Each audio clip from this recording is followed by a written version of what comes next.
Welcome back once again, guys. I'm going to show you a really nice game played between Fabiano Caruana and Aleksandr Lenderman from round 10 of the US Chess Championship. Heading into this round, Caruana was half a point behind Nakamura and Dominguez, who were both on 6.5 out of 9. Nakamura and Dominguez played against each other in this round and drew their game. So this gave Caruana the opportunity to catch up, provided that he wins this game against Lenderman. So without further ado, let's jump into this game. Caruana with the white pieces opens with e4. Lenderman plays e5. We have knight f3 and knight f6, so Petrov defense from Lenderman, an opening which Caruana has quite a bit of experience in from the black side. So we have knight captures, d6, knight back to f3, black regains the pawn, knight c3. So here capturing on c3 is the most popular continuation, which usually leads to opposite side castling, but instead we see the move knight to f6, and this is the second most popular move in the position. Caruana continued with d4. We have bishop e7, bishop to d3, both sides castled. And here Lenderman played knight to c6, and this is a very rare line. There are only 3 games in the database, the most recent being played by Yu Yang Yi against Bado Jabava in 2017. Lenderman obviously wanted to surprise Caruana, and after this game, Caruana said that he wasn't too familiar with this line, but he knew some of the basic theory behind it. Caruana played d5, and this is a new position. So previously a3 has been tried, but here we have d5. So knight to b4 from Lenderman, bishop e2, so that just defends the pawn. And now c6 from Lenderman, attacking white's advanced pawn. Caruana decides to give up some central control, but he has a plan in mind. Here he kicks back the knight. He played knight takes d5, knight takes d5, and here knight to d4, attacking the c6 pawn, which was defended with bishop d7. And now Fabiano went bishop to f3, indirectly putting more pressure on c6. Lenderman goes rook c8. So Caruana has 2 main options here. The first is to play knight takes c6. And here white will try to play against black's isolated queen pawn. But Caruana felt that this position was pretty drawish, so instead he went for the move bishop takes d5, which was the second option. After the game, Caruana said that black should be okay here, but white is on the better side of equality. So we have c takes d5. Despite the shattered pawns, black is still okay in this position because he has the 2 bishops and also open lines to put pressure on white's queenside pawns. Caruana went bishop to e3, developing. We have bishop to f6, improving the bishop, where it could also potentially pressure white's queenside pawns. Fabi went queen to d2, and now queen to c7, putting pressure on c2. Caruana played h3, giving a flight square for the king. Rook f to e8. So at the moment trying to win the c2 pawn with bishop takes d4 would actually be bad for black after queen takes d4. And after queen takes c2, queen takes a7. This comes with tempo on the bishop, and this gives white the initiative with the 2 queenside passers. So we see the move rook f to e8. Caruana responded with rook f to e1, h6 from Lenderman, giving the king a flight square. Now c3, so relieving some of that pressure on c2. In this position, the right idea for Lenderman was to play the move a5, with the intention of going a4 and fixing white's queenside pawns, in the process giving black a target on b2. White can in turn respond with the move knight to e2, with the intention of going after d5.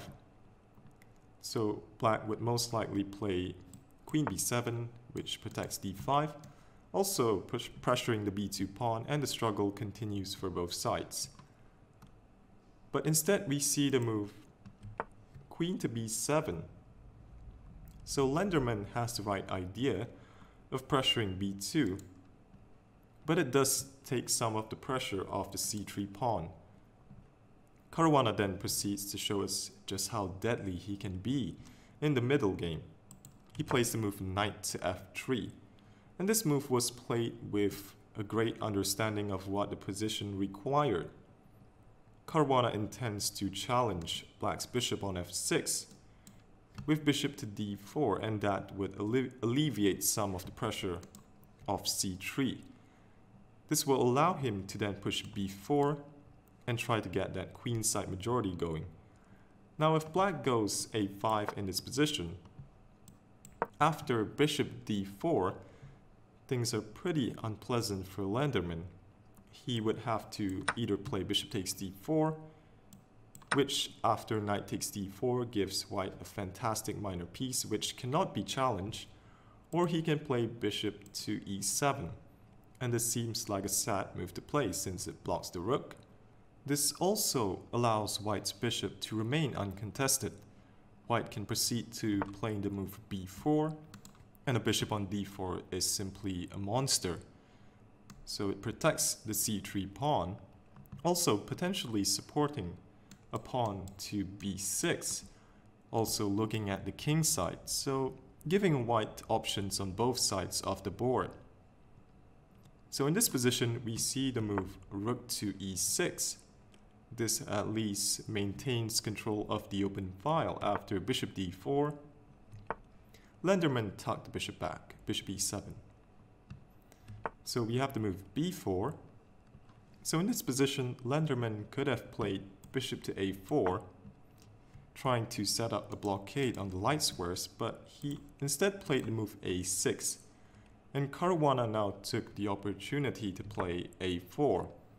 And with this move, I think the game was strategically lost for Lenderman. So Lenderman played rook to e8.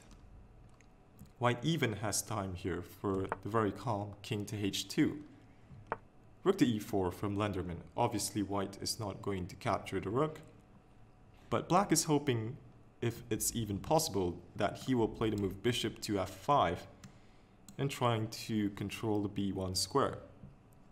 Caruana played rook e to b1, abandoning the e file in hopes of supporting his queenside pawns. So now bishop d8, b5, and a5. So perhaps there was a better way to put up more resistance, but nevertheless, white has a very comfortable edge. So rook to b2, queen a8, queen d3, white improves his pieces, queen b7, and now knight d2 going after this pawn on a5. This also comes with tempo on the rook. So we have rook to f4, knight to b3. Black gets in bishop f5, but in this position his rook is pretty awkwardly placed. Queen to g3 from Caruana, so that attacks the rook. Also threatens mate on g7, so we can see just how powerful the bishop on d4 is, controlling both sides of the board. So g5 has to be played, and now b6. This cannot be taken because white can play knight takes a5. This bishop is pinned, followed by bishop takes b6. So Lenderman played the move queen to a6, defending a5. Caruana said after the game that he could try to take advantage of Black's awkwardly placed rook with bishop e3, rook f to e4, and queen takes d6. But after rook takes e3, giving up the exchange, queen takes d6, this doesn't look so easy to convert. And if instead of playing f takes e3, knight to c5 looks strong, but the complications were difficult to foresee fully. So Caruana played very pragmatically. He played the move knight d2, now retreating the knight, intending to support the push of the pawn. So we have bishop to d7, and now rook a to b1. Lenderman tried to block with the queen b7, and Caruana simply reminded him how helpless this position is for black, knight b3. The queen comes back, knight c1, so the queen has to again blockade, and now knight d3. So if rook f to e4, queen takes d6 gives white a massive advantage. So Lenderman decides to sack the exchange. Caruana now up material with a strategically won position. Now it's the conversion stage of the game. Lenderman played rook to e6, so he defends the pawn on d6. Caruana finds a neat way to convert his advantage. He plays knight f4, so he takes advantage of the pin, attacks the rook on e6, and also at the same time makes way for the queen to come over on the queen side. Lenderman played rook to e4, knight to e2, so defending d4 and threatening d6 once again. And notice in this position that black's queen is just reduced to a blockader.